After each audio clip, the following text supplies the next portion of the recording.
বানাচ্ছি মিষ্টি কুমড়ার ডগার চচ্চড়ি। কড়াই তেল দিয়ে নিয়েছি 2 টেবিল চামচ মতো, কালো জিরা ফোড়ন দিয়ে দিলাম। এদিকে আমি সবজিগুলো কেটে নিয়েছি, মিষ্টি কুমড়া ডগা, কোয়াশ, আলু, বেগুন, মূলো।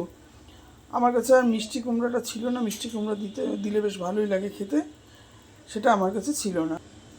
এবারে সবজিগুলো সব এক এক করে এর মধ্যে আমি ছেড়ে দেবো।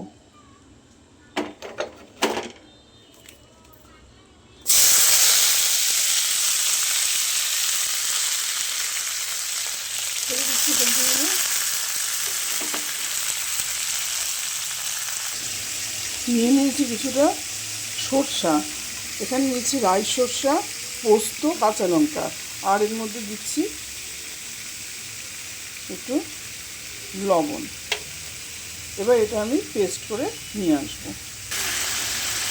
কড়াই দিয়ে দিচ্ছি আন্দাজ মতো লবণ আর হলুদ,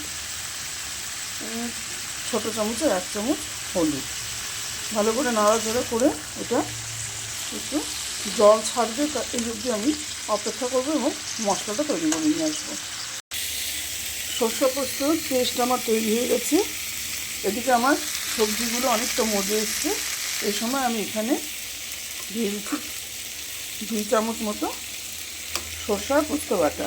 এখানে তোমরা কেনা সরষা বাটাটাও ব্যবহার করতে পারো বা শুধু সরষা বাটা ব্যবহার করতে পারো। এখানে আমি সাদা সরষা, যেটা বলে রাই সরষা, সেটা কিন্তু ব্যবহার করেছি, আর তার সাথে পোস্ত করেছি। এখানে 4 চামচ মতো সরষা পোস্ত বাটা আমি দিয়ে দিলাম। দিয়ে সামান্য নাড়াচাড়া করে আমি এর মধ্যে একটু জল দেবো, নাহলে সরষার পোস্তটা বেশি বাটলে পরে কিন্তু তিতা হয়ে যাবে। পোস্তটা হয়তো তিতা হবে না, সরষাটা তিতা হয়ে যাবে। সেই জন্য এখন আমি একটু নাড়াচাড়া করে এর মধ্যে আন্দাজ মতো একটু জল দিয়ে দেবো। দিয়ে দিচ্ছি সামান্য জল। এবার সবজিগুলো সিদ্ধ হবে।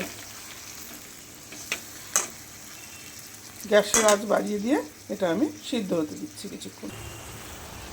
দেখো ঢাকনা সরিয়ে দিয়েছি, সবজিগুলো অনেকটা মজে এসছে। এখন আমি এর মধ্যে দিয়ে দেব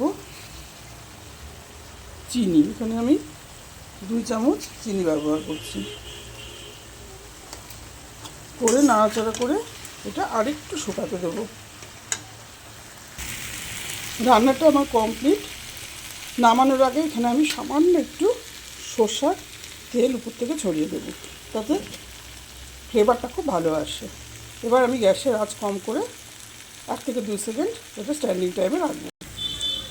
এটা এখন আমি একটা বাটিতে তুলে নেব। তুলে নিচ্ছি। এটা তোমাদের রান্নাটা কেমন লাগলো তোমরা আমাকে জানিও। আমি অনেক দিন বাদে ভিডিও দিলাম, বিভিন্ন শারীরিক অসুস্থতার কারণে। এত গরম। তোমরা যারা আমার চ্যানেল দেখো, আমার রান্নাগুলো দেখো, তোমাদের কাছে ভালো লাগে, যারা সাবস্ক্রাইব করেছো তাদের প্রত্যেককে অসংখ্য ধন্যবাদ জানাই।